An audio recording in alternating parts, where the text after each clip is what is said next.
TF1, 20h avec Jean-Claude Bourré. Valéry Giscard d'Estaing, demain, en Arabie Saoudite, le plus grand réservoir de pétrole du monde.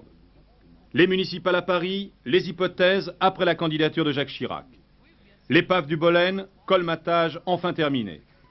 La mode printemps-été 77, des robes plissées, des tailles marquées, une ligne classique.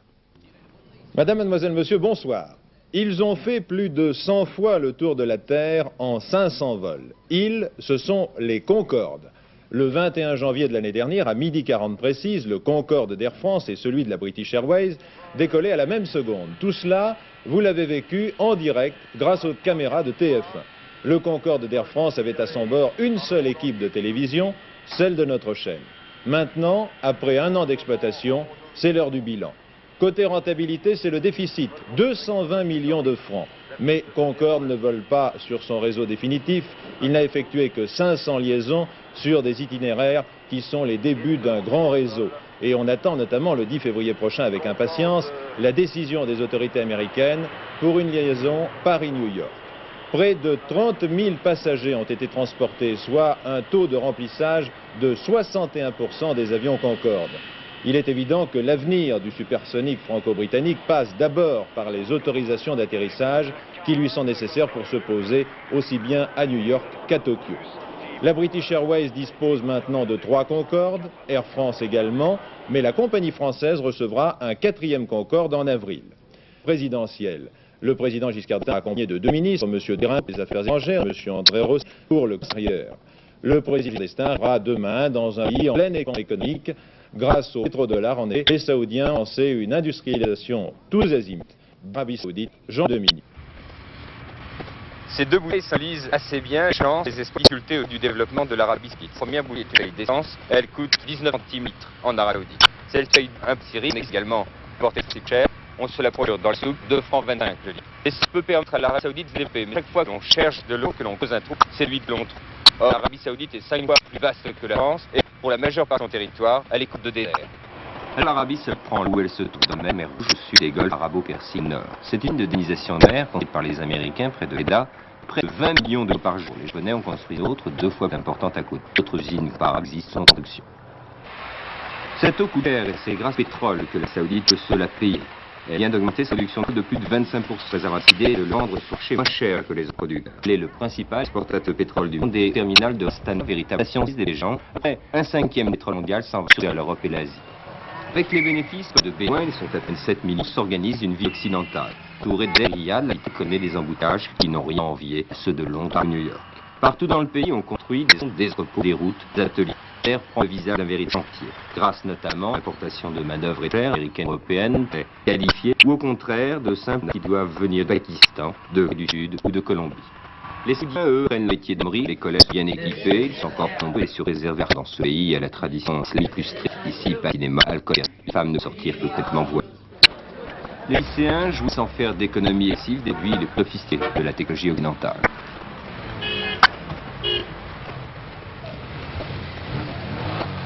Par le pétrole, si tout est importé presque grâce à l'argent et en grande quantité.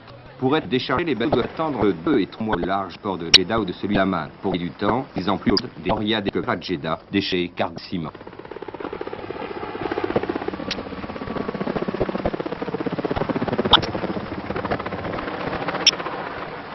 Lorsque des moyens traditionnels sont utilisés, les camions multicorps moignent avec leurs petits états d'obsession de l'eau des Saoudiens. Quoi sert de CP s'il prévoit l'avenir? Les Saoudiens disposent de pétrole limité, le pétrole en sera sans doute cher, alors il faut aménager le désert. Ici, à Alain, grâce à des parterres creusés à 50 mètres de profondeur, l'eau sort à 2 degrés et permet d'irriguer 20 000 hectares. Ici, c'est l'an dernier les premières poches de terre de l'Arabie Saoudite. L'avenir saute, mais ça ne représente qu'un 12e du pays. En attendant, l'université de pétrole arabe, c'est bien à se remettre l'exploitation de leur richesse. Sinon, vie traditionnelle subsiste avec le commerce des boutres sur l'avenir du pays. Et là, par contre, ce n'est pas du pétrole que l'on exporte, c'est du gaz. La majorité française est contre l'intrusion de la politique dans les entreprises. C'est ce que révèle un sondage publié aujourd'hui par notre confrère, le Nouvel Économiste. Lundi dernier, M. Giscard d'Estaing a exprimé à nouveau son opposition à toute politisation d'entreprise. Elle restait un lieu de travail, et le président de la République, de sa conférence de presse. Voici donc un sondage qui montre que la majorité des Français pensent sur ce point, comme le président Giscard d'Estaing. Avec de la Haye, une analyse de son IFOP. La politisation d'entreprise et plus encore l'agitation, meeting, etc. heurte l'hostilité de la majorité des Français et divise profondément, y compris les ouvriers, et dans la gauche pourtant favorable. Sur ce refus, la République marque donc des points dans toutes les classes.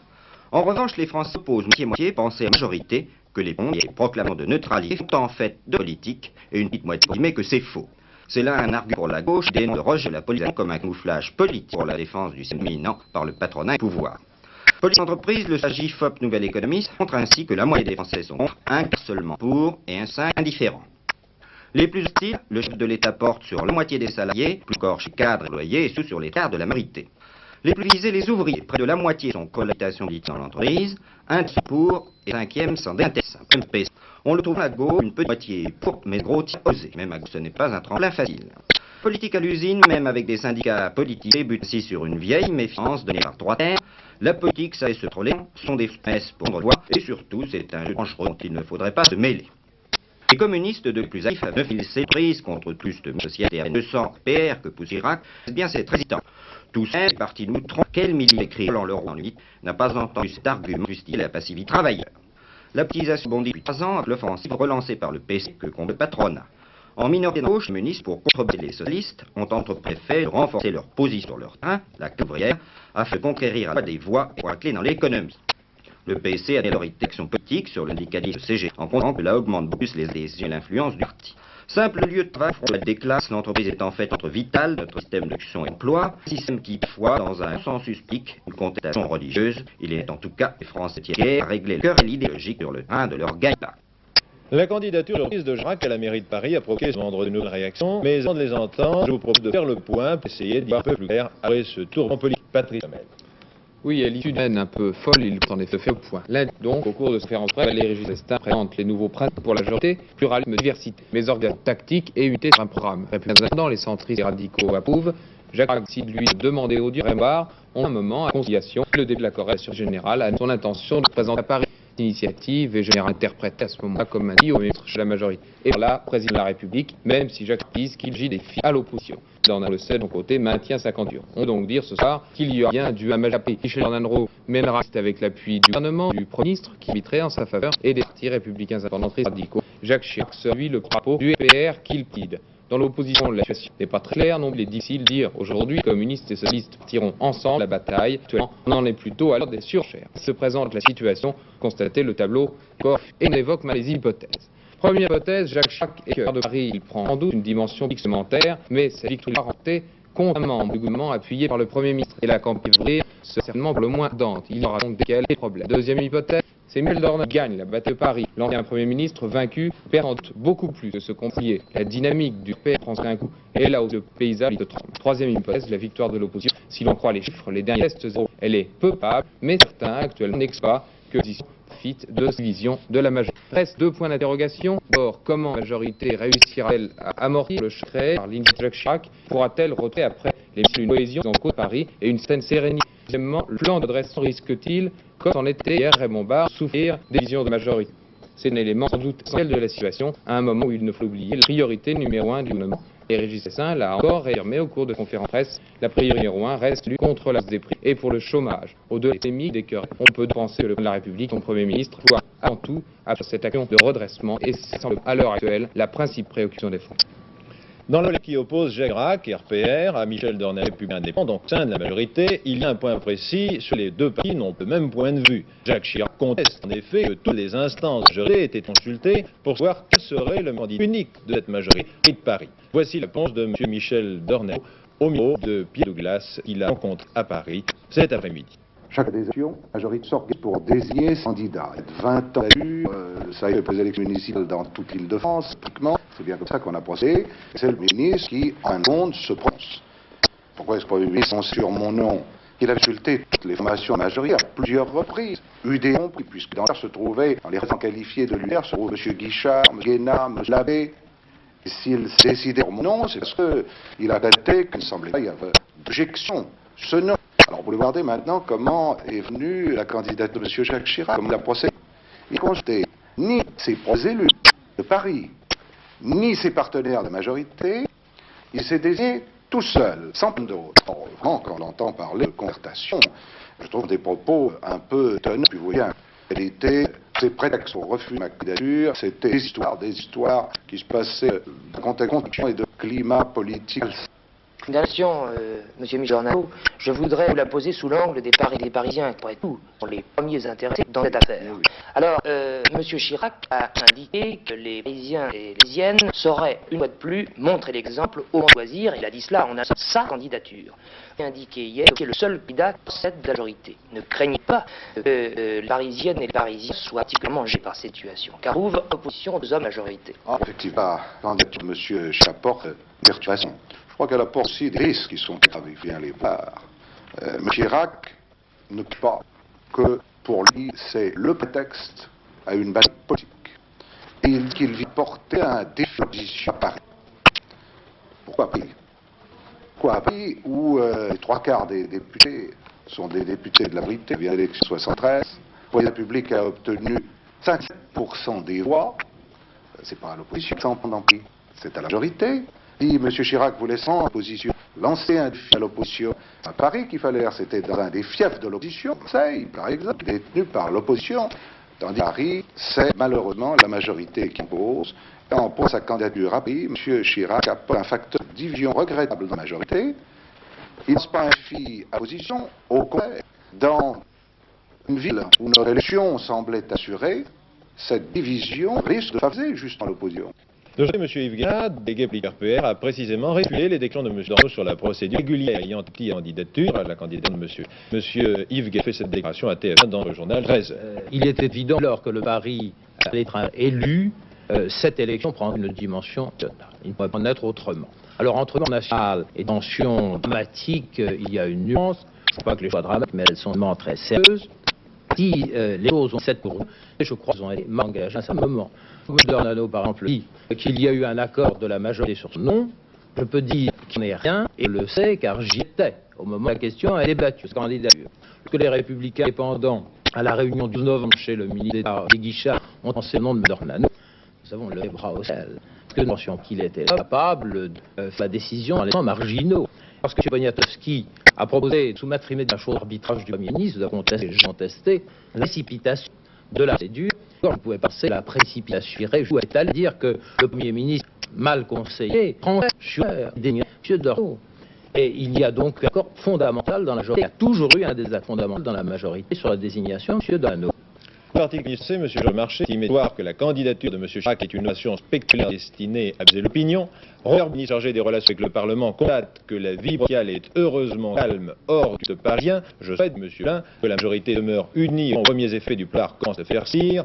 Le président des jeunes gistardiens, Dominique Bussereau, lance de sauter un appel aux jeunes parisiens. Écrivez, affirmez votre espoir en l'unité de la majorité dans le succès du plan Barre. Ce matin, enfin, le comité exécutif du Parti radical s'est réuni. Les radicaux ont décidé de soutenir totalement le plan Barre, mais certaines dissensions internes de la majorité connaît la candidature de M. Chirac à Paris. Au micro de Bercheval, M. Brousse, ministre du Mercedes Tana, membre du comité directeur Parti radical. Le Parti radical se met à réunir son comité exécutif.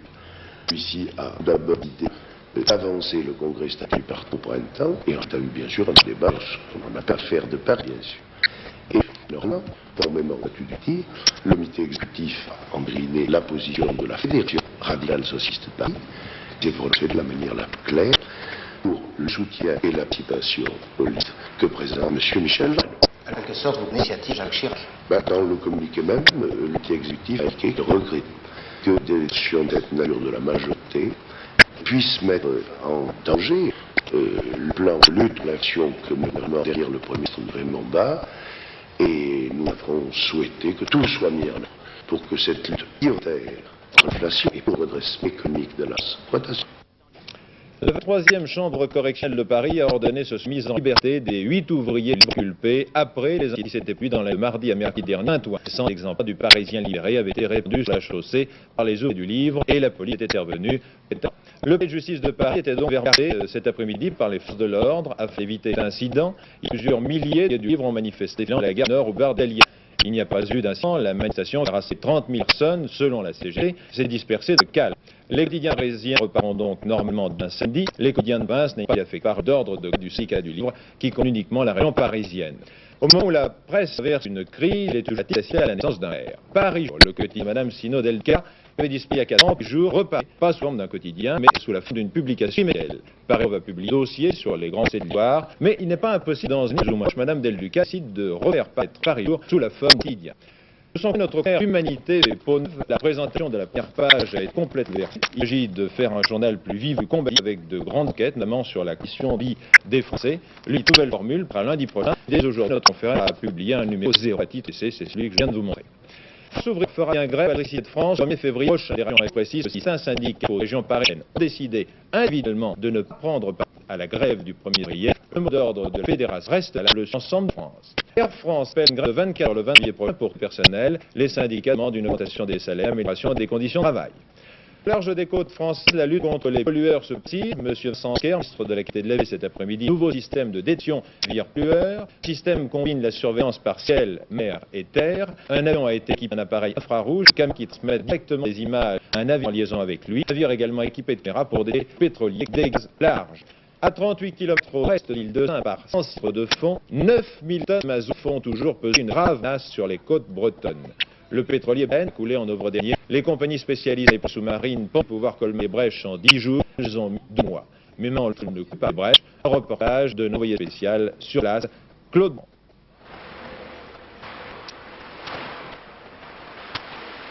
Le pelle à partir duquel on vantait pompe le fioul du bol est un taux de vatra moderne, le plus moderne. Peut conserver une position ici à la verticale d'un pneu, ses hélices latérales et à un système émetteur plafond de l'avion. Sa voile de plomb est conçue également pour 600 mètres. Alors vous, avec de tels moyens, pourquoi a-t-on mis si longtemps le mettre brèche du pétrole? Surtout dans cette affaire, le temps c'est beaucoup de gens, environ 36 millions de par jour. Pourquoi un tard? D'abord, les contrats. Elles sont beaucoup plus difficiles que prévu. Longeur pratiquement aucune visibilité. L'activité de l'épave, elle ne dépasse 5 cm. Et les qui atteignent parfois 5 m/h sont très dangereux. Et puis, il y a aussi l'échec de première tentative Goldman. Le coffrage de béton n'a pas résisté à la tempête, alors on a jeté plus de béton, du caoutchouc enduit de résine. Les pansements provisoires de sorte en a le page du jour. Pompage dont la technique c'est une mise au point, mais en ce genre d'opération n'a été tenté de telles conditions. La méthode serait à liquéfier le mazout en attendant dans les soutes du brin, l'eau de chauffer 20 litres. L'aspiration à stoule, séparer l'eau, sera ensuite dans une salle. Le projet au point par l'Institut français du pétrole et plusieurs sociétés de maritimes vient d'être soumis au Premier ministre attendant la passion du gouvernement. Certes, pour l'instant, le risque de pollution serait calme, mais combien? C'est une véritable course pour la contre qui s'engage. Le collage des pêches tiendra-t-il? Ce n'est pas certain. La facture payée par la France a déjà 1,1 milliard de centimes et ce qui engendre l'Allemagne de l'Est, propriétaire du N, qui n'a pas fait de convention d'assurance concernant la pollution par carburant, ne versera qu'une indemnité de 605 millions de centimes. Après les naufrages de Pégris et de plus que jamais, les pêcheurs bretons vivent à Artis de marée noire. Ils savent que les moyens actuels sont tout à fait dérisoires et que le deuil de Jean-Marc, sangé pour la flore et la faune, n'est pas en point. Une attention sur une question de prévention et les pouvoirs publics sont conscients de la nécessité d'améliorer le trafic maritime. À partir du mois de juillet, 3 zones de séparation de trafic sont créées dans la charge de Cherbourg, de Palais. On s'efforce également en augmenter la surveillance en développant le radar des contrôles que l'on voudrait infaillibles, ceux des aiguilleurs du ciel. Et puis, l'on voudrait contraindre les armateurs à équiper les pétroliers de boîtes noires comme celles des avions et à améliorer l'automatisation et les thèmes de sécurité des bâtiments. Enfin, l'on envisage clairement les avions, grâce auxquels on reproche souvent de recruter des équipages incompétents. 400 millions de tonnes chaque année charge du ministère, une collision entre pétroliers serait véritable catastrophe. Donc il est urgent de tout mettre en œuvre pour l'éviter.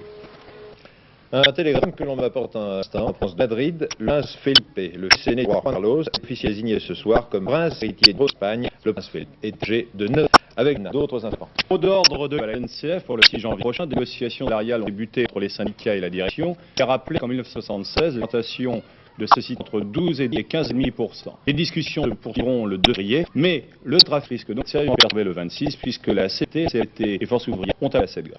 Valéry Giscard d'Estaing a reçu M. Henry, président de l'association des parents d'enfants handicapés. Les deux ont eu une conversation approfondie sur les unités de mise au point des textes d'application de loi aux handicapés. La République a promis de suivre personnellement la mise au point et décidé qu'il serait évoqué lors du prochain conseil ministre mardi, alors qu'il n'est pas inscrit à l'ordre du jour. La ligne du nouveau à grande vitesse en Paris-Lyon, le TGV, sera construite suivant le tracé élaboré par la NCF. L'État a décidé en effet de ne pas retenir les élections formulées anciennes qui s'opposaient à la création de la nouvelle. L'arrestation de fabricants de faux navéons 5 malfaiteurs ont été appréhendés alors qu'ils s'apprêtaient à transformer des goudrons en faussonnés. Le tel déclaré par les policiers, la mine noire creuse, aurait permis de la fabrication de 10 000 faux Napoléons.